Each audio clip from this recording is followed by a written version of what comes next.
Le génie est fait de 2% d'inspiration et 98% de transpiration. Thomas Edison. De nos jours, quand on allume sa lampe de chevet pour pouvoir lire un bon livre, on n'imagine pas tout le chemin parcouru pour avoir cette petite source de lumière. À une certaine époque, à la fin du 19e siècle, une guerre a fait rage entre deux des plus grands inventeurs de leur siècle, une guerre sans merci pour le contrôle du royaume qui éclairera le monde, l'électricité. Bonjour à tous, j'espère que vous allez bien. On va prendre notre petite dose de connaissances et d'histoire avec ce moment très important pour notre société actuelle. D'un côté, un industriel américain venu de l'Ohio avec un rêve de monopole mondial, de l'autre, un génie scientifique d'origine serbe avec l'idée qu'une invention doit être offerte au monde. Deux visions différentes dans ce siècle des Lumières qui porte bien son nom. On part pour le 19e siècle.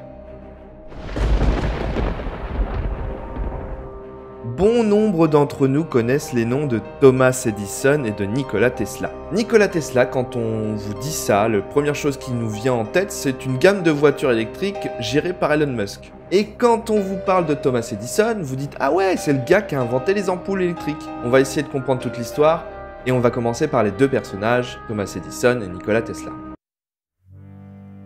Thomas Edison naît dans une famille modeste de l'Est des États-Unis. C'est une grande famille.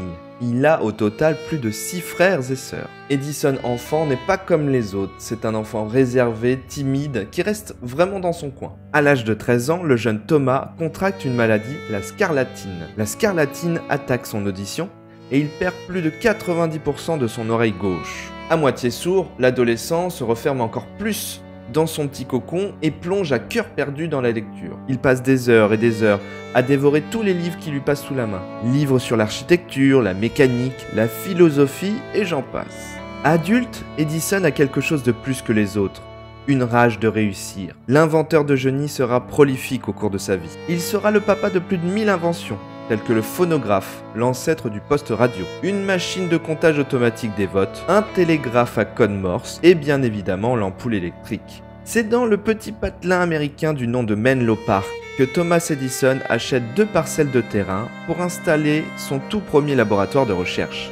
C'est en 1878, dans son laboratoire, qu'il aura la brillante idée d'inventer l'ampoule. Il sera surnommé le sorcier de Menlo Park, car il éclaira les rues comme nulle part dans le monde. Grâce à cette invention dingue, Edison créera sa deuxième compagnie, la Electric General, qui est l'une des premières puissances industrielles du pays. Le gars est aussi pionnier du cinéma, il s'arrête pas, il est partout, Edison est un peu partout, on va pas se mentir. Mais Edison ne sera pas tout blanc dans son envie de monopole.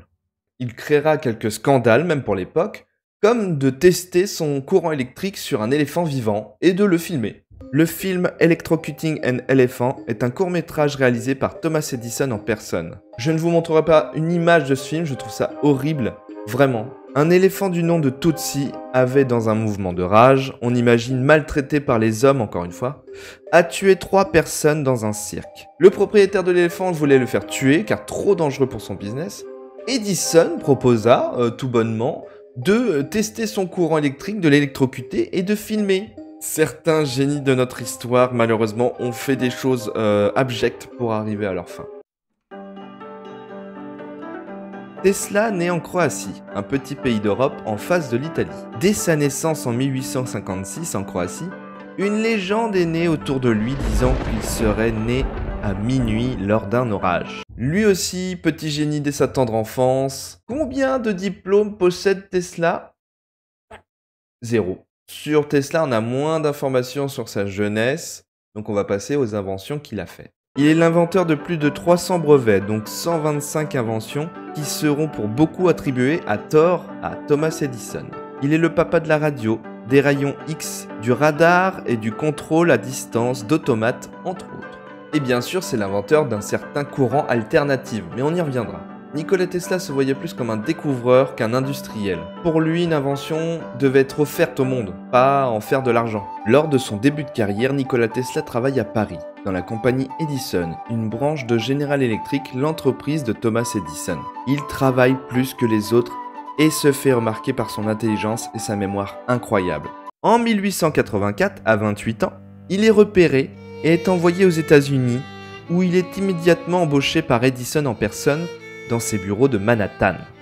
Voici donc notre ingénieur parisien qui travaille toute la nuit. C'est par ces mots que Edison accueille Tesla à New York. Bonne première rencontre, tranquille, hein. Il se dit « Oh super, j'ai un bon élément dans mon entreprise, c'est cool. Voyons voir si on peut bien travailler ensemble. » Thomas Edison est impressionné par l'ingéniosité de Tesla. Nikola Tesla, venant d'Europe, n'aime pas du tout New York. Il trouve que c'est une ville sale, que c'est une ville arriérée, qui a au moins un siècle de retard sur l'Europe. L'ingénieur croate doit aider Edison à améliorer le réseau électrique de New York. Un enchaînement de problèmes, ce réseau électrique de New York, car le courant continu proposé par Edison n'est pas assez puissant pour transporter de l'électricité sur des très longues distances. Nikola Tesla a une idée, il lui propose son courant alternatif sur lequel il travaille depuis des années pour déplacer de plus grandes charges sur des plus grandes distances. Edison refuse catégoriquement, car si le courant alternatif est adopté à New York, Edison perd l'argent qu'il gagne avec son brevet du courant continu et il devra modifier tout son système mis en place. Je vais essayer de vous expliquer simplement la différence entre les deux courants. Imaginez que vous ayez un tuyau avec de l'eau qui coule dedans. Si l'eau coule toujours dans la même direction, vous avez un courant continu, celui de Thomas Edison. Mais si vous avez l'eau qui coule d'abord dans un sens, puis s'arrête, et coule dans un autre sens, vous avez un courant alternatif. Les électrons dans un circuit font la même chose que l'eau dans le tuyau. Bon bah c'est non pour Edison, il ne veut pas du tout qu'on change son courant. En même temps, il perdrait trop d'argent à accepter que Tesla, même si c'est une peut-être bonne idée, il veut pas. On ne change pas son courant.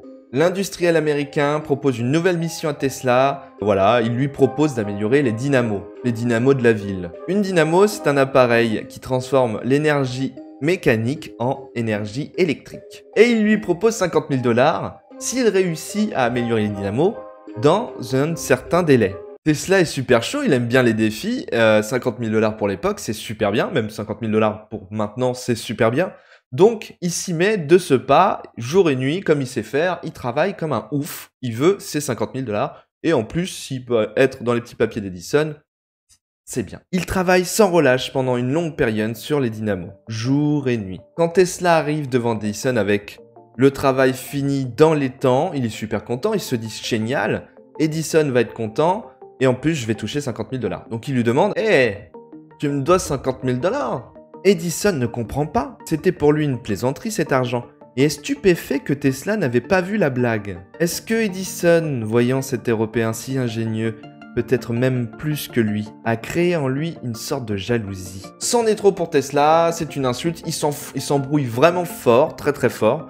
Et c'est une cassure entre les deux hommes. Insulté par Edison, Tesla quitte la compagnie pour fonder sa propre compagnie, la Tesla Electric Light Company.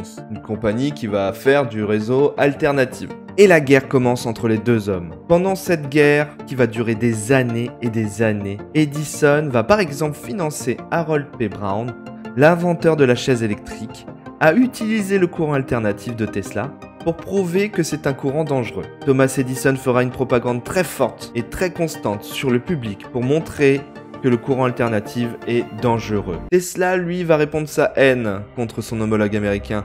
À qui veut l'entendre? Mais Tesla n'a pas les finances qu'il faut et n'a pas les contacts qu'il faut pour pouvoir discréditer son homologue américain, qui est beaucoup trop puissant et beaucoup trop friqué pour ça. Et au final, Tesla perdra la guerre de l'électricité. Tesla perdra complètement le réseau électrique car la propagande d'Edison a marché. Tout le monde pense que le réseau alternatif est dangereux et qu'il ne faut pas l'avoir dans les maisons. C'est pour ça que nous avons aujourd'hui du courant continu chez nous. Tesla mourra dans une pauvreté et l'anonymat. Son entreprise n'aura jamais marché comme il l'aurait souhaité. Mais Tesla sera remis sur le devant de la scène grâce au film Le Prestige qui parle de magie. Je vous invite à le voir, il est incroyable. Christopher Nolan, on adore. Et bien sûr la compagnie Tesla d'Elon Musk qui a rendu ses lettres de noblesse à cet inventeur incroyable. Comme quoi vos bonnes actions au final, même si ça met 200 ans, elles seront récompensées. Donc on essaie tous de faire des bonnes actions. J'espère que cette histoire vous aura plu. On se retrouve très très vite pour une nouvelle histoire. Assez vite même. Bonnes vacances à tous ceux qui ont la chance d'y être et bon travail à ceux qui ont la chance d'avoir un travail. Je vous fais un tchuss et à la prochaine.